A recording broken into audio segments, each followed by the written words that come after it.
and gentlemen, welcome to SEMA Show 2023 and the Tap In Podcast. My name is Chris Harris and my co-host, Destiny Spurlock. Hey guys, I'm so excited to be here for the 2023 SEMA Show.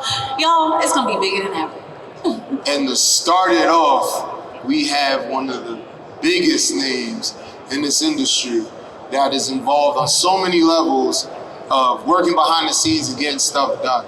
All right, so we have AJ Ware here with us from Majestic Sports Marketing. He has worked with F1, NHRA, NASCAR, Richard Petty Racing. What haven't you done?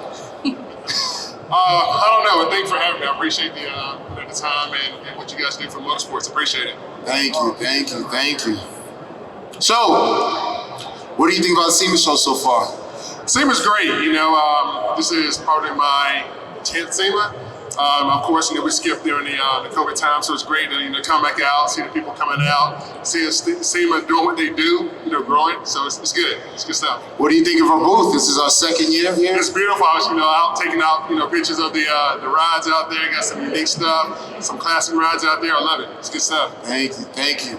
So let's tell the people, man. Let's get right to it. How did you get into this business? Motorsports is not typically something you see a lot of us in, and you're an OG at it. You've been doing it for a while. So how did you get into it? Well, my dad drag raced back in the 70s. He raced for some guy. He used to sponsor his car named Rick Hendrick. Back in drag racing. Some guy. Dad worked on the car and got into that. Then I did it. Grew up. My sister races today. But I was never the driver. My dad he's a short person in the family. He's only 5'9", and a lot of the cars are built for the driver. I'm 6'5", so I wouldn't fit in the car. So I was just by default on the business side of it. So I started then, getting back in the 80s, left, went to the Marines, came back, and my wife and I own businesses back home, some franchises back at home, and they're massage envy franchises, by the way. So one day, just sitting in those clinics, listening to elevator music, around, therapists. I need to be around some smokes, some noise, automotive people. So I started, Majestic Sports Marketing and went out and started selling sponsorships. That's awesome. That's pretty awesome. So I'm gonna ask you now. People don't understand the process involving how to secure sponsorships, right? So can you walk us through that process of how you do that? Because me being a racer myself, a lot of people don't understand the business side of it. So share your thoughts on that. Securing a sponsor is it's pretty tough. It's a lot of homework. You got to really look to see, the brands that will fit your brand. Yes. Will they fit your customers? Will they fit your team? It's just a lot that goes into it. That's what we're doing out here. That's what SEMA's for, is to go out and to talk to people. And honestly, at SEMA, I do not try to sell a sponsorship. It's just to make a connection. Yeah, definitely. Right? It's a face-to-face. You figure out what do they want, and then you go back home, figure out, okay, they say they want X, Y, and Z. How can you get that information from your racing? How can you make it work? Yeah, and I love the fact that you said, find a sponsor that pinpoints in with who you are, because it's kind of hard for you to get a sponsor that doesn't represent the person that you are, or vice versa. It's just kind of not going to work. So that is correct. So it's not going to be authentic. Exactly. So if a sponsor comes up and like for me, I don't smoke. Yeah. They say, well, hey, I'm like, no. It's not going to work. No. Just like I tell you the story. So I did have a sponsor, leaving names out. So it was at a race, and it was hot, and it was seltzer water. Okay. It was a seltzer water sponsor, and they came up, here you go, AJ, it's hot. And I forgot it was seltzer water. I like seltzer water, right? So I guzzled it, and I was like, it took everything for me not to smoke that back out, right? That's hilarious. Yeah, so definitely got to have authentic sponsorship. Yes, for sure. And it's interesting because you talked about sponsorships and the relationship and it having to fit. But obviously in this racing business, what role do the actual drivers and the teams play in making not your life easier, but helping seal the deal with sponsorships, at least on the first time, and then continuing the relationship throughout the years? So I lean on my drivers a lot, especially starting out. One is social media. Everybody out here has a phone. They definitely got to be, cautious about what they put out before. I think it's safe to say they've all made mistakes, so they've got to, really clean that up and stay away from it. Even if it's something they're passionate about, right? They really got to think through that, because that'll even if it's a hot topic, we'll say politics, for example, right and left, it's 50-50. Do you really want to cut your potential 50-50 off of something that you're really thinking about, right? So looking at that, again, what are they looking for? I always talk to the drivers, the 1 year, 3 year, 5 year plan. What do you want to get out of a sponsorship? And I go to a potential partner with that plan because I want them to invest in my drivers, in my clients. I want them to invest in it, growing from here. 3 years later, here's where we are. 5 years later, here's where we are. Because typically, I don't sell a 1 year sponsorship. It's a rat race. By the time you get into that sponsorship, it's time to renew it. And you really haven't seen any result from that first year. So I don't do that. So do you do 2 year, 3 year, I 5 typically year? do a 3 year. Okay. So the first year, again, you're learning each other, you're learning a partner, they're learning you. They're learning the sport. A lot of, especially if you get outside of the automotive industry, say a tech company, they don't know what we do. So teaching them that, then they get out. The second year, you keep up with it. The third year, if everything's going great, you renew it. Awesome. So with that being said, what has been your hardest negotiation in a sponsorship? Yeah. We want to know. My hardest negotiation, going through it right now. Okay. It's a 3 year process, but it's ongoing. COVID, it kind of came along and stalled some stuff a little bit. But it's a major international company. They're trying to grow, in motorsports in the U.S. They are here in the U.S. West Coast based. Just going after it, right? And just keep conversations going. They haven't told me no, so I keep going. Listen, keep it moving. So I keep moving. But it's just, again, it's the planning process, So it's the name on the car. It won't work these days in sponsorship. So we're coming up with a plan. Okay, if I come into the sport, how are we going to engage the 18 to 34 crowd? That's the sweet spot. How do we engage them? How do we get them in the door? What are they doing when they're not at racing? So all that stuff, we're having about every 10 days probably a call on that for the last 2.5 years. So it's challenging. So Sounds fun to me. Sounds fun. My man is dropping gems right now. Man, so it's interesting because, when you talk about having these long-term deals and in explaining sometimes, one thing that I realized in my time in this industry, and I don't directly deal with sponsorships, but a lot of people outside of this industry don't even really understand what this industry is. So do you find yourself having to explain a lot, like, this is what motorsports is, this is what's available, this is, like, I feel like sometimes in these conversations, you have to over-explain because they genuinely have no idea what happens in our industry. Yeah, I do, and I find it a lot easier just to bring them out to a race and show them. I can show you a lot easier and faster than I can tell you. I was laughing when you explained that because, again, I come from the NHRA side, and I remember talking to a potential client, ended up selling them actually, and I told her about drag racing. She said, "Oh, I've seen Jeff Gordon." I'm like, he doesn't do that. That's right. Drag racing from point A to point B. And then she says, "Oh yeah, they have those umbrellas on the back." I'm like, "No, that's a parachute, right?" So I said, "Look, you just need to come to the race, right? Just come out and just see." But once she got out there and she understood the racing, the fan connections, and all that, it was a little bit easier what they can do. Because some of these companies, they've never been in motorsports at all. They're used to, the NFL, NBA, and the great thing about motorsports is that the action is on the car. So when they sell a sponsorship at a stadium, they may have a sign up at the top, but the action is on the field. Yeah. In motorsports, the car is the action. Your brand is right there on the car, and whether it's going in circles or it's going from point A to point B, the action is right there on the brand. So you really got to bring that out into a potential partner, let them know that. So with you saying that the action is on the car, how do you feel about people? It's going to be an argument. I'm sure it is. But people that say you don't have to have talent to race. All you need to have is money. What do you think about that argument? I just have to get in the car. Because here's the thing, right? So, and I go through that, and I talk to potential partners about that because I'm really pushing diversity. Yes. So, especially the female side of it. So in drag racing, Charlotte Downey back, she's winning championships way back in the 60s. Yes. So I tell people that, and Erica, her car's right over there. So I tell them, you see these cars, the cars don't care who's driving them. Yeah. You make a mistake, they will hurt you, Yes. possibly kill you. Yes. They don't care. They don't discriminate. None of that. Yes. So that talent has to be there. You can't hide that. You can't fake it. You look at the numbers. You're going 200 miles an hour and quarter of a mile or whatever, 180 in the circle. Yeah. The car doesn't care. That's right. So you can't cheat that. So when people say that, I say, look at the numbers. Say in football or baseball, yeah, maybe I may not hit a person as hard. Yes. But that car, and then I honestly, I'd probably say that the females in the sport probably have it harder. Yes, we do. Because the guys, they want to get beat by a girl, right? So they're racing them hard and they're doing things. And there's a great story, with Erica and Greg Anderson, several years back. They had that little feud going on, and finally she won over time. So I dare to say that they have a little bit harder for sure.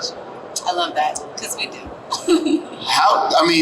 Just with everything the world evolves, and how do you see the landscape of sponsorship changing? I know a lot of technology is starting to get involved now with AI and actually AR. And what are you doing to kind of keep ahead of the curve and putting your clients in the best position to secure them? You mentioned AI. I actually have one running right now. It's at home while I'm here, so I'm training it to do my work for me. To go out and find trends, right? So that's awesome. Who's signing deals? Who's potentially signing deals quarterly? So we're coming up in Q4. Who had a solid Q3? Who has expendable income going into 2024, 25? So it's scrubbing that data for me. So when I get back home, because I didn't bring my computer here because I refused to do it because I ended up working. So when I get back home, that information will be there for me. So I go through and I'll probably have a list about, I think I told 100 companies, the top 100. So the Fortune 5,000 companies, that's what I'm looking at. Trying to get companies outside of the motorsport. I think companies within the motorsport's pretty easy, low-hanging fruit. So I'm trying to get those companies on the outside and bring them into the motorsport to continue to grow the sport. So, that side of it is definitely growing, the AI side. Ideas for those pitching sponsorships, and AI can literally write your sponsorship proposal for you. Yes. Just tell it what you want and just go through a couple of scenarios with it, clean it up, it'll do that for you. Definitely using like chat box, 4 something like that, GPT-4. Chat GPT. GPT-4. It's a friend of mine. Yeah. So you definitely got to use those. It saves time. We only have 24 hours in a day, right? So using that. But sponsorship as a whole in motorsports, tech companies are really growing in the sport. I look at trends. A couple years ago, it was the gambling space. Bitcoin, things like that, we're out. You got to be careful about those because those are definitely trends. Yes. So you got to be, I never got into one. If you look, I never got into that because I knew it was coming. Never got with into the NFT game, right? Everybody was so happy about NFTs. A couple of business partners were telling me NFTs. I was like, no, and then literally crashed. It just crashed and burned. Yeah, so didn't get into that either. So just grinded out. I wasn't looking for the quick fix. I don't think that was fair to my clients. So I did look at it, but in the end, I decided not to get into it. So, if you could create a dream sponsorship deal, regardless of sport or any of that. Not the Jello racing, the Jello wrestling you were doing. No, not that dream. So not that. Paint that picture for us. What would that look like? Oh, his dream sponsorship. All right, so we got Cam sitting right there, right? Yes. So ideally, finding a sponsor. I think he's 13. Finding a sponsor that would stay with him from 13 up to 30. Yes. Would be ideal. Just again, you're investing in the kid's future. Yes. So to find a sponsor that would do that, and it's not going to be easy, right? It's going to be work. And rather than going for the ones that are at the top, so hey, you have the name, why not build a name? That's right. Come in and build it. You see the potential, you see the support. Yeah. Help us out and just build that. Having that ideal partners to do that would be great. Yeah, and that's like unheard of. Sometimes we go through different sponsorships every year, and like you said, it takes 2 years to pretty much get it together. So if you can have somebody that's going to be with you for 5, 10, 30 years, that would be phenomenal. We're going to speak that into existence for you, Cam. Killer Cam, we got you. Right, we got you, Jake. We got you. So, one of arguably greatest men to ever get behind the steering wheel, the King, Richard Petty. You worked very closely with him. You worked with him for years. I mean, I remember seeing him through SEMA, and I really get starstruck, but I'm like, there he goes. You know, how is it like working with him? And another reason why I'm so, you know, and I don't get starstruck at all, but, you know, he's been a champion for diversity for a very long time. He's been vocal and been on record just talking about his experiences with Wendell Scott and just, you know, saying how the inferior, you know, cars that he had, what could have been if he had an even playing field. So I just love hearing him talk about all these things. But what is it like to work with him day in and day out and be that close to a legend? You know, at first, you know, starstruck like everybody else, but you get rid of that pretty quick. You know, I learned something from him a while back, about 2 years ago. We had a photo shoot with a potential, well, with a sponsor. We're going through the photo shoot and they gave us a script for him to read. And it started out, it says, "Hi, I'm Richard Petty, King of NASCAR." And I gave it to him and he says, "I'm not gonna read that." I'm like, "Why not?" He says, "I never say I'm the King of NASCAR." He said, "Have you ever heard me say I'm the King of NASCAR?" And so I started thinking, like, crap, no. I've never heard you say you're the, that's how humble he is, right? So to have somebody of that stature to walk through and get mobbed by, you know, fans, but yet to sit at home and to hear those stories and hear him say that. But no, he doesn't consider him the king. He doesn't say that about himself. So that starts at the top and comes down to me and the other workers, you know, that are around him. We try to keep that going. He's been in the sport forever, you know, and to keep his nose clean, no scandals, nothing like that, to build a brand, you know, and I did this on social media a while back. We're at down at Daytona Beach, actually. So he's watching the waves. I'm standing behind him, and I took a picture. I wanted to take a picture of him looking at the beach. That did not come out. Only thing that came out was a shadow, a silhouette. So I'm like, well, hey, let me post and see if people know who this is. Everybody knew who he was, right? It's just the cap, right? Yeah. You know, so he built the brand and that, right? He got the, you know, the cowboy hat, he's got the boots, he's got the shades. People actually ask, does he ever take it off? Right, I've never seen him not. Was he born with it? I'm like, yeah. So, you know, so it's funny. So we're in Vegas, right? So I'm gonna give a secret away. So he likes to go play slot machines. You know, so most stars, when they go out, they try to put on a disguise to hide. He takes his off, right? So we take the hat off, take the shades off. Well, right now, people hardly know who he is. Seriously. You know? I feel like I would still know him because he's so tall. Like, first of all, you're like, who's this tall guy? Then if you look at him in his eyes, you're like, yeah, I know who that is. Yeah, I mean, some people, you know, get it, but for the most part, getting mobbed, Yeah. they don't know. Wow. They don't know. Don't know Richard Petty. What world is that? Yeah, without the hat. Okay. The shades for sure. Yeah. So diversity has been a hot topic, especially in motorsports. What does diversity mean to you and why? Well, being the way that I look, I mean, it's huge, right? So,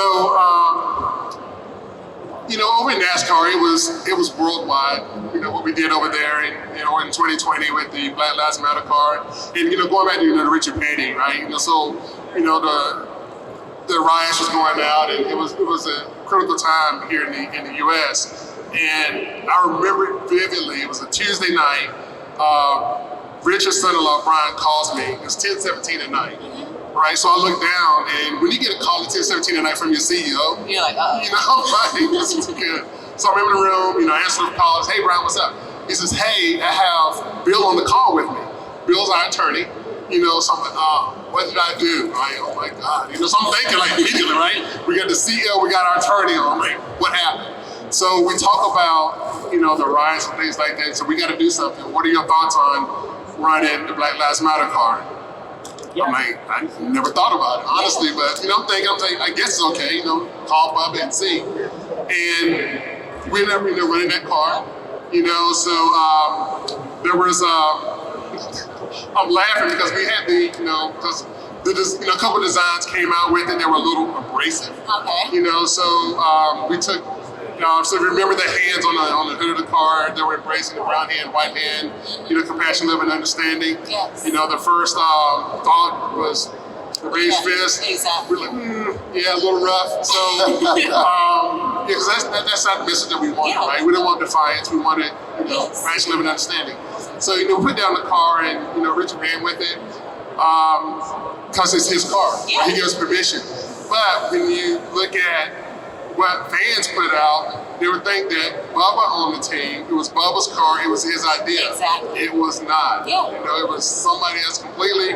We went with it, ran with it. And I will tell you, in my professional career, that was probably the most, so many emotions going through that month. Yeah. Because that first week we did the card up in Martinsville.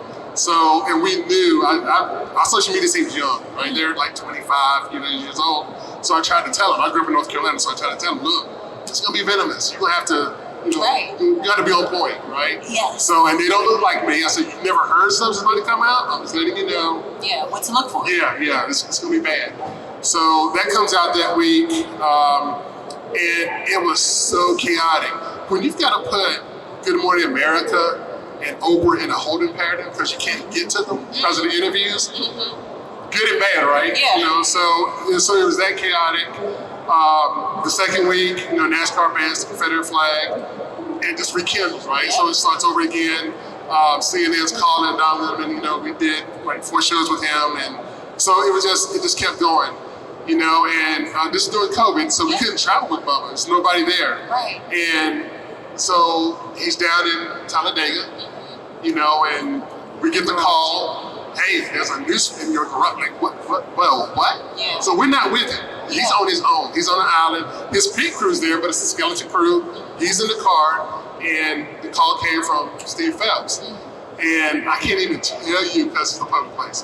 The first thing went through my mind, right? Because it was locked down because of COVID. The only people who had access to the garage were our team members. Right. So I'm thinking, who on our team would do that, this. right? So, of course, we're looking at ourselves first internally. So they investigate that. It wasn't what it was, which is great.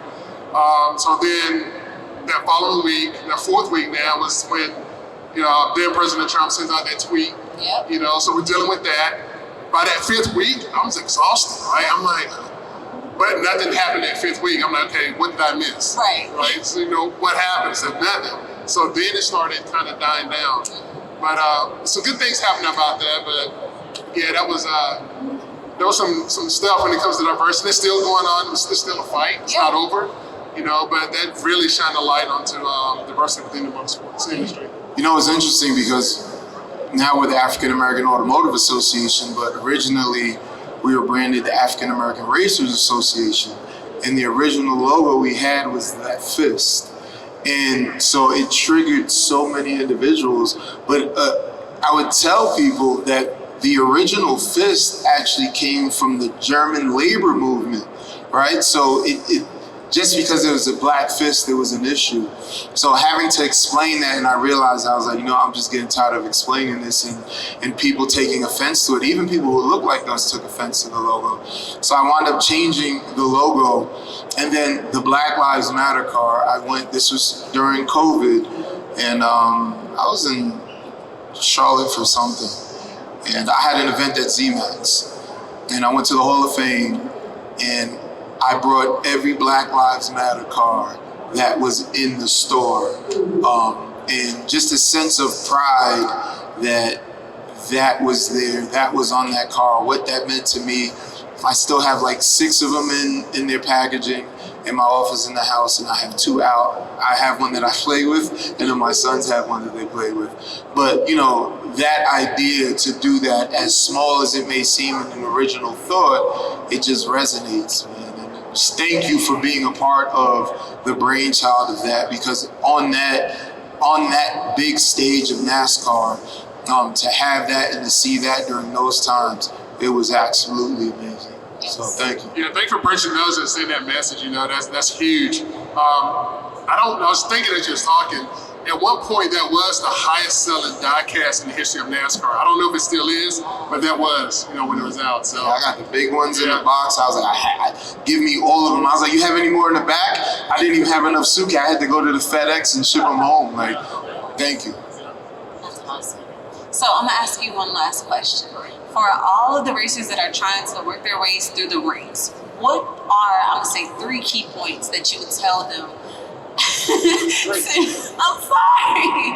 To, help better market themselves, brand themselves, and what are the things to look for that are red flags? I don't know if I have three, but the first thing that I tell them is Monday through Thursday. Yes. What are you doing for your partners Monday through Thursday? Yes. Of course you go out here and race and all that. They see the car.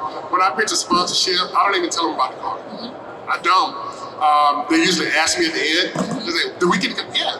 Because that's the icing on the cake. If you give somebody $1 million, you know your name's gonna be on the car. Yes. I don't even waste time talking about that. I talk about everything else that they're gonna get. Build it up. But those coming in, social media. It's huge, that digital footprint, because people can integrate with your brand while you're sleeping. Yeah. And honestly speaking, if you look at the top TV shows out there right now, people just want to be nosy. They do. I'm sorry. Hey, look, what are you doing today? So we put it out there, say, hey, I'm here, I'm doing this, I'm doing that. We have the cameras they want to see, right? They have their phones, they're posting stuff on digital, that's what they want to see. What are you doing? Right, because you mentioned earlier about the shift in sponsorships within motorsports. About 2 years ago, there was a big shift, and it's just now catching up, where it used to be about followers. Yeah. It is not. It is not. You can have 1 million followers, but if they're not engaged with you, if they're not talking to you, it doesn't matter. They're just dormant. Because people are creating, those chat, things like that, fake accounts. So now it's about engagement. By the way, there should be 7% engagement of your fan base, by the way. So you gotta have, yes, you gotta have at least 7%, right? So getting out there and engaging with your fans, asking questions, open-ended questions, giveaways, people like free stuff. Oh, they love that. It's, I had to laugh because it's crazy. So this shirt literally costs to be $3.